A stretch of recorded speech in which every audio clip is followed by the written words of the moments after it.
It's time for ACC Central, presented by Just Means Less. I drive into right. It's enough. It's back. And it's gone for the cycle. It's a walk-off grand slam. Florida State wins it. Hosted by Monty Taylor. In the air, center field. Moore is under it. And on to Omaha for the Cardinals. Micah Butel.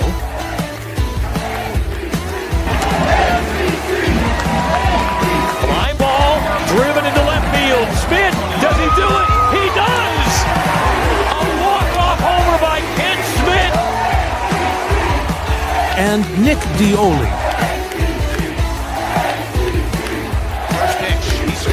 Gets it down. Here comes Puck. He is safe. And Boston College wins. Fastball off the plate for 2 balls, 2 strikes. Monty just got landed on. There are 2 pigeons roosting right above me, and my can of Pepsi Smacked into right field. It'll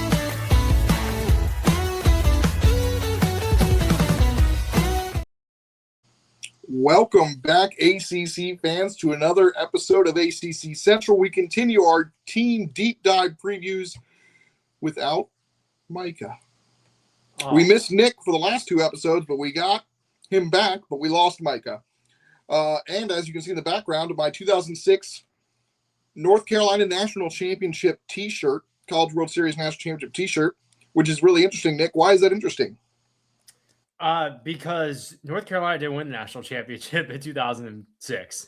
They were the runners-up to Oregon State. They lost in 3 games, but I've got a national championship t-shirt, so I think they won a national championship. I mean, they don't print shirts for nothing, so. There you go. So we lost Micah for this, but, Nick was not going to miss North Carolina preview. He is a big Tar Heel guy. Nick, talk to me about the last couple of years, this North Carolina team and what they've kind of built there in Chapel Hill. As I think they were probably the best team. We probably thought they were probably the best team last year. But what do you think of what Scott Forbes has built there over the last couple of seasons? Because they feel like they've been the cream of the crop for the conference the last 2 years. Scott Forbes, NC State fan at first. You didn't know that. No, what Scott Forbes has built at Carolina has been nothing but, just amazing. They got to the World Series in 2024. I think last year's team, which I covered a lot in the postseason, both regionals and super regionals, that was definitely the best team, I think, that didn't make it to Omaha. And one of the better teams that we've seen since, I want to say, 2021 Arkansas, like nationally, that didn't make the College World Series. So that team was stacked. The last few years Carolina has had with Scott Forbes has been nothing but impeccable. They just, were so close to getting becoming national champions a couple of years ago, and they probably should have made Omaha again last year. But fantastic pitching, great hitting, a lot of guys going really, really early in the MLB draft in the last 2 or 3 years. So it's been the pinnacle of the ACC. I think it's been one of the more consistent programs, I think, since the start of the decade, really. Beautiful stadium. I think the Bosch is one of the more beautiful stadiums in the country, but I think it's hands down the best in the ACC from what I have seen. Obviously, Florida State and Clemson are there for an argument, but yeah, I have nothing but respect for the Carolina program, what Scott Forbes has built there. Yeah, it's been really impressive. I think I had them as the best team from the ACC last year. I had them going to Omaha. I had them as a national championship pick. I liked them against Arkansas. Both teams ultimately fell short. Arkansas obviously had the heartbreaking loss in basically the semifinals to LSU. But what they've done, and they're losing some guys, right? Like they're losing the reigning ACC pitcher of the year, right? They're losing another key guy in Aiden Hawk, and then they're losing like 8 members of their lineup. And yet they're in there. And a lot of people still think they have the best pitching staff in the country. Yeah. So, Yeah. I mean, they reloaded a lot. I know we'll get to the key guys coming in, but I mean, so the pitching, I mean, obviously Jake Knapp was a stud. I mean, watching him in the regionals and the supers, I mean, he was nothing but perfect. Luke Stevenson's a big loss. I think Kane Kepley. Every time I think of Kane Kepley, I think about his walk-up song, the Hasadenya with the Simba. Every single time. I mean, Hunter Stokely, the big bat. Sam Angelo came in clutch. Jackson Vandenbrake, I think, was one of the better players in the regionals and supers. I mean, he was just like Vanda don't break, really. What was really cool about Vandenbrake, Stokely, and Knapp is Knapp and Stokely missed basically all of 2024.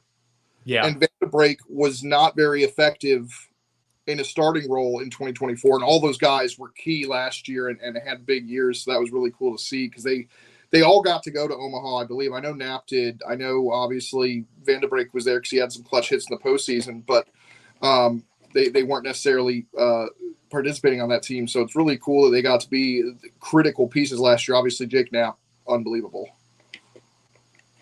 Yeah, I mean, again, you said it best, dude. This team was really, really good. And we haven't even said Madura. Like, Madura was also awesome as well. I remember this team, like early on, I want to say the first month, they had I don't think they had a loss yet, and they had by far the best resume. I mean, I think they swept Kansas State. They had beaten. They swept Texas Tech and then beat Kansas State in a midweek. That's right, and then they beat ECU.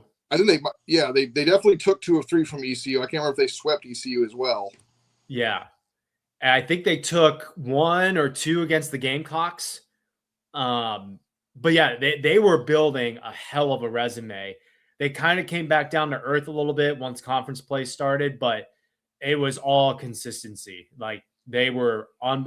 It took them a while, I think, to lose their first ACC series. They were on the verge. Lost right away. Remember Stanford had us all, everyone. Stanford. Oh, that's right. They lost to Stanford, and then they went on like a really good run. Yeah, I think they might have lost to Louisville as well, and then went on a really, really good run. But it's North Carolina, unbelievable. Let's take a look at some of the guys they brought in. Not a ton of pitching, but a ton of guys offensively, and I think these were some really well done, savvy guys. We're going to talk about them when we talk about the lineup, but I also want to highlight that trio of freshman recruits because we know after last year with Walker McDuffie and Cameron Seagraves and Ryan Lynch that they're not afraid to throw freshman arms if they feel they're ready, and even when they've got a deep pitching staff. So keep an eye on those 3 freshman recruits. We'll talk about them a little bit more in the pitching section, but there's some dudes here, and the guy I really want to highlight, and we'll probably talk about him even more in the lineup, is Owen Hull, who got overlooked a little bit, I think, for what he did last year, George Mason, because they had James Quinn's iron in the outfield with him. But this is another guy who should continue the high center field play that they've had since Vince Honeycutt was a freshman. So I'm really excited to see what he can do at this level. I think he's an underrated guy. I'm pumped. Yeah, he also comes in with 42 steals. I mean, that's going to be huge on the base paths. I really dig North Carolina's offense and what they replaced these guys who we just talked about with. We're talking about, like, overall, you got the best of everything. You got a guy that has power. You got a guy that hits for average. You got a guy that has amazing defense. You're bringing in Macon Winslow from Duke, a guy who's had a lot of experience at the catcher position, which is big because you're replacing one of the better catchers that we've seen in a while in Luke Stevenson from last year. Mm-hmm. I dig a lot of what North Carolina is bringing in. It's a good mesh of just a little bit of everything. I haven't seen a transfer portal class this diverse with all the different types of strong suits they all have. Yeah, I'm really excited to see it. I was really blown away by the offense in the fall, what I saw there, because I thought there'd be a little bit more of a learning curve for some of these guys, but they handled it pretty well in the fall. Let's see if it can translate over to the regular season. But let's take a look at the deep pitching, because a lot of people, including, when we talk about the Diamond Report, I think a lot of us I'm the only ACC expert that worked on that. They were also picking North Carolina as one of their deepest pitching staffs. A lot of them were. So, let's take a look at the potential rotation options. You got Jason DeCaro back. I don't think he's even 21 yet. And he's got 34 career starts in college. And he's coming back as your ace. You got Folger Boaz, who was a Friday night guy as a freshman, and then obviously spent most of last year just trying to work back from his the injury he suffered as a freshman. And then you got Ryan Lynch, who had a 2.25 ERA in 3 starts, 16 innings in the postseason against ended up being against Clemson, Oklahoma, and Arizona, and was absolutely dominant. He'll get a chance to be in the rotation as well. I think he's a draft eligible sophomore, so he could be a big look for the MLB draft as his stock rises. But you got to feel good about that rotation. If you're Scott Forbes, even though you lost Jake Knapp, you still have an impressive rotation. Yeah, I mean, it was a big 1-2 punch when you had Knapp and then DeCaro. I mean, he was outstanding in the postseason as well. I really love this rotation a lot. It's a lot of guys that have been with the program, that have a lot of experience, that have a lot of innings under their arms. This is a very, very good rotation. Yeah, you think the rotation is good. Let's take a look at the bullpen and the freshman arms. We already kind of highlighted those Even freshman better. arms. Yeah, let's see. You're getting an All-American reliever back in Matthew Mathis. Walker McDuffie, who was the closer last year. So you've got a strong 1-2 punch there. And then you've got Olin Johnson, who's been very good. Cam Seagraves, who's set to take another step forward. Tom Chewy, who, like Folger Boaz, spent all last year kind of getting strong from injury that he suffered in the Ivy Leagues when he was still, I can't remember if he was Yale or Princeton. Or if I'm completely wrong and he was another Ivy League school, but he's completely healthy and could be an impact guy from the left side. Kyle Percival is back after an injury last year. And then you still got Cam Panget, and Boston Flannery is set to be a breakout pick. He had a monster fall and has really stepped up and could be a midweek guy. I mean, it's a lot to love about this North Carolina staff. Yeah, I mean, I love what they're returning. I mean, I'm a big Walker McDuffie fan. When I was at the regionals and super regionals, all they kept talking about how he was in the stands in 2024 as a senior in high school saying, I want to be on this team. I want to play for this program. And then a year later, he's playing in the regionals and the super regionals. I think he gave it his best shot. He struggled a little bit, but there's no, I came out of it like, wow, this kid's a walk-on pitching on a really big stage. And he really didn't do that bad. So he is like a guy I'm going to be watching a lot. And I think is going to be key for these relievers. Yeah, when Mathis went down, they had McDuffie and Lynch as your 2 high leverage guys mostly, and they both did really well. I mean, I know some of the numbers are a little bit Ryan Lynch still had a 2.93 ERA, but Walker McDuffie 3.74 as a freshman, pretty darn good. And then, of course, we mentioned Mathis was an All-American 2 years ago when in his last full season, and that's a guy that you're getting back who can rack up some wins. And I'm really excited about this team.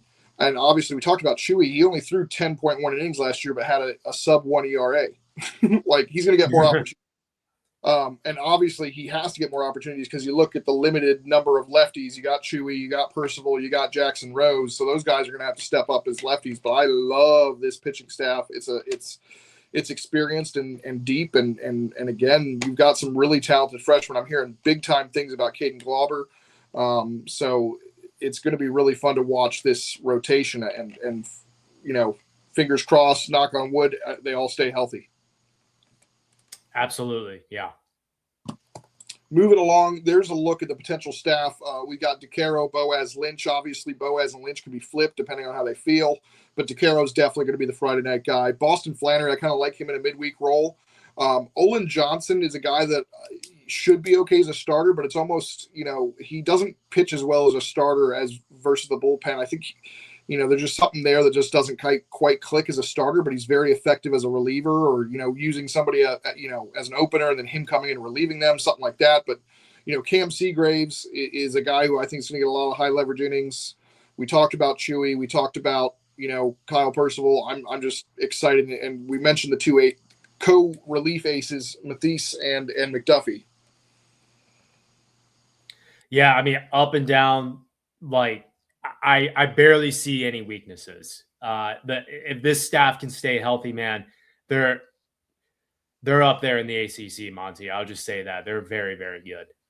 Yeah, and that's not even, and that's if I think we're both very high on this offense. But even if the offense isn't quite as good as we think they are, and they're just middle of the pack like they were last year, they were still the ACC tournament champions. I think the 3 seed in the conference, 2 or 3 seed. Still one of our, Omaha favorites. So they're still in pretty good shape. But if the offense is as good as we think they could be, this is a national championship caliber team. Let's take a look at this group. We've got, right now I'm projecting 8 new starters, 7 of them transfers in. And then obviously Sawyer Black, who I thought did really well in limited time last year. He had to work around an injury. He was very good, hit 297, had 4 extra base hits, and I think like 37 at bats. And then obviously Gavin Gallagher is the bat to watch here. He got off to a slow start last year, and the offense as a whole kind of suffered. But once he got going, the offense got going, and he ended up with over 30 extra base hits, 315 batting average. Obviously, he's the name to circle in here, but we also know what he's capable of doing when the calendar turns to June. Yeah, I mean, I remember that's the guy who I was going to highlight was Gavin Gallagher. I remember, was it him that we were keeping track of, like, his average throughout? Yeah, I can remember it was him or Vanderbilt. In career regionals, he's got 34 at bats. He's got hits, I think, 18 of 34. So he's hitting over 500. Yeah. With, I think, like 10 extra base hits and 17 RBI. Yeah. I remember us keeping track of what he was doing. It was like, this is unbelievable. Like no one has ever seen anything what Gallagher did during that time. Yep. So, I mean, you've got the CAA Defensive Player of the Year at first. You've got Jake Schaffner, coming over. I love the left side of the infield because you've got a guy from North Dakota State University at short and a guy from Des Moines Community College at third base. For the North Carolina Tar Heels. 2 Midwest guys that have found their way to the East Coast to take over the left side of that infield. Yeah, I mean, I think that's huge. Again, these are the 2 guys that are one of the few guys I talked about when they came in as transfers, just the variety of what they can do, man. I mean, we're talking about power and we're talking about great elite defense. Obviously, one of them is a Defensive Summit Player of the Year. Yeah, I love what Carolina did in this infield. Yeah, and Nicholson led the team in home runs in the fall, but he also is the returner for home runs. I mean, it was at the JUCO level, but he hit 21. He also had 15 doubles and a triple. He walked 50 times as well, stole 20 bases. This is a very different offensive profile, I think. And obviously, last year you had Carter French starting in left field. I don't think you necessarily need him to start with the way you've got it now. I think Sawyer Black and Perry Hargett have developed enough defensively that they could take over that role. Yes, Carter French is a better defensive option, but those guys provide a lot of offensive upside, and you can't really – I don't think you have necessarily the luxury of taking those bats out of the lineup. But from top to bottom, this is very, very good. I mean, Rom Kellis is set to be the DH. I think we've got him as the third-string catcher. But he had a bounce-back fall. McGinnis is somebody who had 27 extra base hits and a 300-plus batting average at Georgia State. Sorry. I always get too confused. And then you got Owen Hall, who you mentioned, had 42 stolen bases. He's a guy who can hit the cover off the ball, gap-to-gap power. It's just a very balanced lineup, and I think it's better than last year. I think it's deeper. Yeah, I mean, it definitely has the potential to be. I mean, at the peak of last year's team, they were unstoppable. And I think this team, if they all click together, they could do the same thing. Absolutely. And they have a lot of hit ability. I think the last year was more power. Taking a look at some of the potential lineup batting order, there's Owen Hall on the right, and there's, our guy Gavin Gallagher there on the left. But looking at the potential there, you're going to see a lot more stolen bases. You're going to see a lot more, hitting with runners in scoring position. You know, they're not going to have to rely on the long ball as much, which, you know, obviously they didn't do towards the beginning of the season. They had a little bit of slow start in the power department, but this is a team, and you've got a deep bench. Colin Heineck, who is another Georgia State transfer, he had a really good career there in the Sun Belt. You know, he had 18 home runs last year, and he's potentially on your bench. You have Carter French, who we talked about with his defense, you know, on the bench. We have Lee Sowers and Perry Hargett, who are big-time athletes who are on the bench, and Tyler Howe and Jaden Nunez, who are talented freshmen. It's a complete team here in Chapel Hill. Absolutely. I mean, I look at this lineup and it's like there's no break, and there's also no Van de Break. So, yeah. You remember that joke you made last year? Yes, I do. Good callback. Good callback. But yeah, I'm really excited to see how this goes. I think Macon Winslow made a great decision to go to North Carolina. I think he's going to fit in really well there. Obviously, he and Gavin Gallagher were roommates as high schoolers. But yeah, I really like the makeup of this team. And there's the potential batting order I've got. And it goes left, right, left, right, left, right, left, right, right, left. So, you know, you're not going to be able to do too many matchups either. And I mean, to think that Cooper Nicholson might be the guy with the most power, and I have him batting 6th. Yeah. That's crazy. I did want to bring up Macon Winslow, one of the rare guys that did not follow. The only rising junior position player from Duke that did not follow his 4 teammates. That group of 5 is very close, and he was the only one that did not follow to Virginia. Very interesting, but I think he made a good decision. Yeah, I mean, you know, made a good decision. You know, with what North Carolina's done with catchers and what they had as an opening there. I think it was a quality decision there to, you know, kind of see the development that they've had, and obviously what they did with Luke Stevenson over the first 2 years. And Stevenson started from the get-go as a freshman, but I believe he, of the 3 triangle freshman catchers, including Macon Winslow and Alex Sosa, I think Luke Stevenson was actually the lowest ranked one by perfect game of the 3. So you know, and that's not to say that he was an unheralded recruit. I think they were all still top 50 guys, top 100 guys.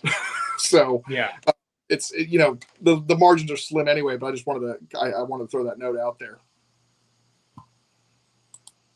All right, taking a look at this schedule. They've got Indiana to open up, a Big Ten appearance. By the way, because I'm going to North Carolina opening weekend to see that series, I get to see Indiana and Jacksonville the week after. I'm seeing 6 of Indiana's 7 games to open the year. Wow. So I'm basically going to be an Indiana beat writer by accident. But then they've got they win the national championship in football, and you are just a bandwagon. That's what it is.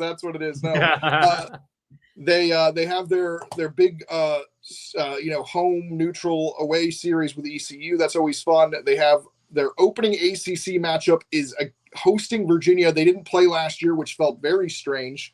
And then obviously they've got Louisville. They got a neutral against South Carolina, I assume, in Charlotte. They've got Clemson on the road, Georgia Tech at home, which will be one to watch. And then at Duke. What's interesting about that is they've got Duke, and they play Coastal, and then they got Duke in a non-con during exam week at home. So that game will not count in conference standings, but they'll play each other. And then they finish off in a rivalry matchup with NC State to finish the year, which we know is cinema. It's about time that those two play at the end of the year. I've been they normally play like the last couple weekends, but this is the true last weekend. Yeah, so I'm stoked that's the last weekend of the season as a state guy. So that's huge. Yeah, I kind of dig this schedule a lot. I mean, they avoid Florida State. It is a winnable schedule. I think you get Georgia Tech at home, which is huge. You get Louisville at home, which is huge. Going to Notre Dame is going to be a little tough. I know, you know, teams going up there that early in the spring, it's always a challenge. You know, at Duke, I suppose a lot of Carolina fans will show up to that game. I think your toughest matchups right now are really at Clemson, at NC State. And you also get Virginia at home, like you said. So they have a fantastic home schedule if you're looking to, do some damage and put your name on some of these top tier ACC teams. Yeah, their road schedule is pretty nice, right? They do have to go to Cal, so they make their first West Coast trip because they didn't make one last year. But the two really tough ACC road trips appear to be NC State and Clemson. So you get some favorable road trips, and then you get your harder ones at home. Like you got Louisville, UVA, and Georgia Tech all at home.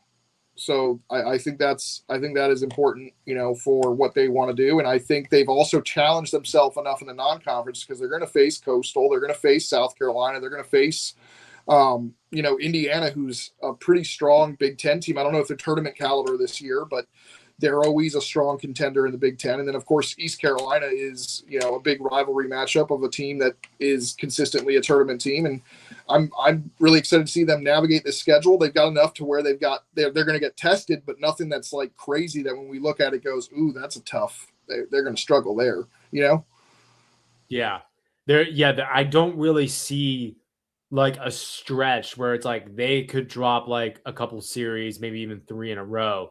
It's tough to find it, man. I mean,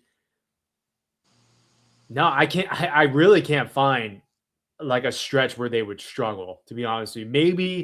Maybe Clemson and then Wilmington and then Georgia Tech, that series.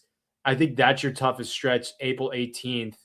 And then are those dates messed up? I feel like those dates are messed up. I'm looking at the correct date. It says April 10 to 12. Oh, wait, that's a 10. Sorry. I can't read. That's a 10. Yeah, so April 10th through the 19th could be like their toughest stretch where it's at Clemson, Wilmington in a midweek, and then Georgia Tech. Other than that, like it's a pretty favorable schedule for the Heels. Yeah, I'm a big fan. I'm excited about what this team can do, and I think this is one of the top 3 or 4 teams in the conference, and they've got a chance to do what they wanted to do last year and get back to Omaha and compete for a national championship. But where do you think their floor is? They're going to be a tournament team regardless, right? Yeah, of course. I think their floor is like 2 seed at an SEC opponent, like maybe at an Alabama or at a, Texas A&M or something like that. That's their floor. 2 seed at an SEC powerhouse, probably. Their ceiling, I think, get back to Omaha. I want to say there's a chance that they can win it all. I thought that about last year's team. I thought that about the 2024 team, that they could win it all. Not really much has changed. I think the biggest difference is there are a lot more transfers. How well are they going to mesh? Whereas like the last 2 seasons, there were more homegrown guys. This is going to be the question, but I think they'll gel perfectly fine. They got a variety of guys that can do different things on the base paths defensively with the bat. So ceiling, get back to Omaha. Floor, I think 2 seed. Yeah, I'm with you on the floor. I think they're a national championship caliber program. I know they're kind of a top 15 consensus right now, not necessarily top 10, but to me, they blew me away in the fall and what I saw and what I'm hearing. I think they're a national championship caliber team. They're one of my 3 ACC teams in my Omaha 8. Georgia Tech is the other one, and then Virginia is the third. Those are my 3 ACC ones, but obviously there's 8 or 9 that I think are Omaha caliber, or more than that. But it's exciting to talk about this. But I think North Carolina is definitely one of the teams with the smallest, or they've got the biggest margin of error in terms of with that pitching staff and what they can do. I think even if the offense is middle of the pack ACC like it was last year, that's an ACC championship caliber team. And if the offense is even better, it takes them another level. But I want to take you back to the ACC tournament last year. And do you remember them winning? Yes. They did not dogpile. That's right. They did not. So, which I both love and hate, because I think you should dogpile when you get the opportunity.